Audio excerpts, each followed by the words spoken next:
পৃথিবী বদলালেও আল্লাহর বাণী চিরন্তন। কোরআনের প্রতিটি আয়াত আমাদের শেখায় সত্য, জানায় আলোর পথ। আপনি দেখছেন কোরআনের বাণী চিরন্তন। আজকের পর্বে আমরা জানব হযরত ফাতেমা রাদিয়াল্লাহু আনহার জীবনের এমন কিছু গল্প যা আপনার হৃদয় ছুঁয়ে যাবে এবং আল্লাহর পথে চলার প্রেরণা জাগাবে। আসসালামু আলাইকুম, স্বাগতম কোরআনের বাণী চিরন্তন চ্যানেলে। আজ আমরা শুনব নবীজি সাল্লাল্লাহু আলাইহি ওয়াসাল্লামের প্রিয়তমা কন্যা ফাতেমার জীবনের কিছু শিক্ষণীয় ঘটনা, যা আমাদের শেখায় ধৈর্য, ত্যাগ আর আল্লাহর প্রতি অটল ভরসা। একদিন ফাতেমা জায়নামাজে বসে কাঁদছিলেন, তার চোখের পানিতে কাপড় ভিজে যাচ্ছিল। নবীজি তার বাড়িতে এসে বললেন, ফাতেমা, আমার প্রিয় মেয়ে, কেন কাঁদছো? জায়নামাজের কোণা উল্টে দেখো। ফাতেমা কোণা উল্টে দেখলেন, সেখানে সোনার ঝর্ণা বইছে। বিস্ময়ে বললেন, আব্বা, এ কি? সোনার ঝর্ণা। নবীজি বললেন, মা, এই সোনা নিয়ে তুমি দুনিয়ার সুখ কিনতে পারো, কিন্তু মনে রাখো, দুনিয়ার সুখ ক্ষণস্থায়ী, আখিরাতের শান্তি চিরন্তন। ফাতেমা বললেন, আব্বা, আমি আখিরাতের শান্তি চাই। সুবহানাল্লাহ। এই ত্যাগ আমাদের শেখায় আল্লাহর পথে চললে আখিরাতে অপার পুরস্কার অপেক্ষা করে।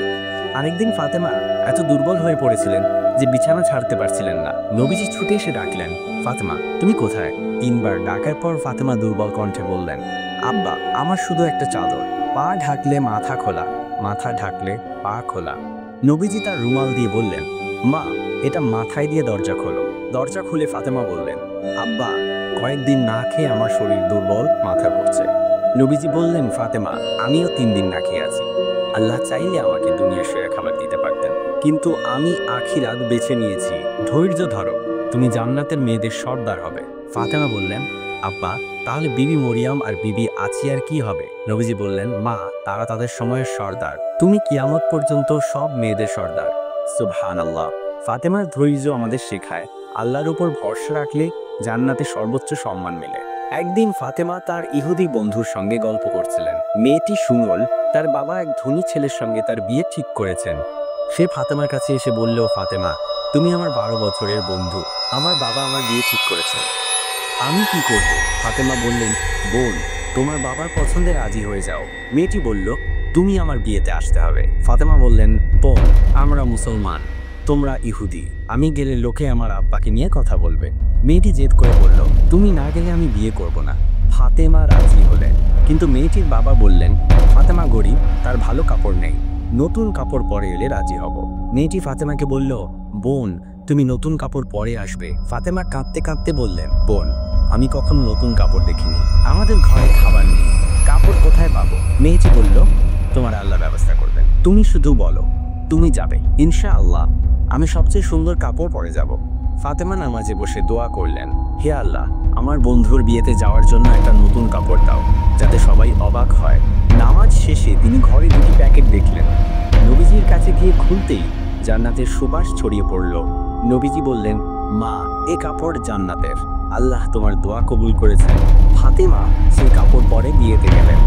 সবাই মুগ্ধ হয়ে বলল, ফাতেমা, এত সুন্দর কাপড় কোথায় পেলে? ফাতেমা বললেন, এই কাপড় জান্নাতুল ফেরদাউসের দোকান থেকে, যার পথ সিরাতুল মুস্তাকিম। এই পথে যেতে হলে বলতে হবে, লা ইলাহা ইল্লাল্লাহ মুহাম্মাদুর রাসূলুল্লাহ। সুবহানাল্লাহ। তখন সব মেয়েরা কালিমা পড়ে মুসলমান হলেন। ফাতেমার ঈমান আমাদের শেখায় সত্যের পথে থাকলে আল্লাহ হেদায়েত দান করেন। একদিন উম্মে আইমান ফাতেমার বাড়িতে এলেন। দরজায় ডাকলেন, কিন্তু সাড়া পেলেন না। জানালা দিয়ে দেখলেন ফাতেমা ঘুমিয়ে আছেন, কিন্তু জাতা নিজে নিজে ঘুরছে। একজন মহিলা তাসবিহ পড়ছেন, আরেকজন হযরত হোসেনকে দোলনায় ঘুম পাড়াচ্ছেন। উম্মে আইমান নবীজির কাছে গিয়ে বললেন। নবীজি বললেন, ফাতেমা জাতা ঘোরাতে ঘোরাতে ক্লান্ত হয়ে ঘুমিয়ে পড়েছিল, তার তাসবিহ বাকি ছিল, হোসাইনের ঘুম ভেঙেছিল, তাই আল্লাহ 3 জন ফেরেশতা পাঠিয়েছেন, একজন জাতা ঘুরছে, একজন তাসবিহ পড়ছে, আর একজন হোসাইনকে ঘুম পাড়াচ্ছে। সুবহানাল্লাহ। ফাতেমার আল্লাহর প্রতি ভক্তি এত গভীর ছিল যে আল্লাহ তার জন্য ফেরেশতা পাঠিয়েছিলেন। একবার 3 দিন ধরে নবীজির কোনো খোঁজ পাওয়া গেল না। হযরত আবু বকর ও হযরত ওমর তাকে খুঁজতে বের হলেন। রাখালরা বললেন, একজন গুহায় সিজদায় কাঁদছেন, তার কান্নায় পশু পাখি খাওয়া ছেড়েছে। গুহায় গিয়ে তারা দেখলেন নবীজি সিজদায়। হযরত ওমর বললেন, ইয়া রাসূলুল্লাহ, আমরা আপনার খোঁজে পাগল, চলুন। নবীজি মাথা তুললেন না। হযরত আবু বকর বললেন, আমি আমার সব ইবাদত আপনার উম্মতের জন্য দান করলাম, মাথা তুলুন। তবুও নবীজি মাথা তুললেন না। তারা ফাতেমাকে নিয়ে এলেন। ফাতেমা বললেন, আব্বা, আপনি আমাদের ছেড়ে এখানে কেন? হাসান ও হোসাইনের কথা ভাবুন। আমি আমার সন্তানদের আপনার উম্মতের জন্য কুরবানি দিলাম। মাথা তুলুন। তখন জিবরাইল এলেন এবং বললেন, ইয়া রাসূলুল্লাহ, আল্লাহ বলেছেন তিনি আপনার উম্মতের জিম্মা নিয়েছেন। মাথা তুলুন। নবীজি তখন সিজদা থেকে উঠে সবাইকে নিয়ে ফিরলেন। সুবহানাল্লাহ। নবীজির উম্মতের প্রতি ভালোবাসা আর ফাতেমার ত্যাগ আমাদের শেখায় আল্লাহর পথে সবকিছু উৎসর্গ করতে হয়। প্রিয় ভাই বোনেরা, হযরত ফাতেমার জীবন আমাদের শেখায় ধৈর্য ও আল্লাহর প্রতি অটল ভরসা। আল্লাহ আমাদের তার পথে চলার তৌফিক দিন। আমিন। আলহামদুলিল্লাহ। আজকের পর্বে এতটুকুই। যদি ভালো লাগে লাইক ও শেয়ার করবেন আর অবশ্যই সাবস্ক্রাইব করতে ভুলবেন না। পরের ভিডিওতে আবার দেখা হবে। আল্লাহ হাফেজ।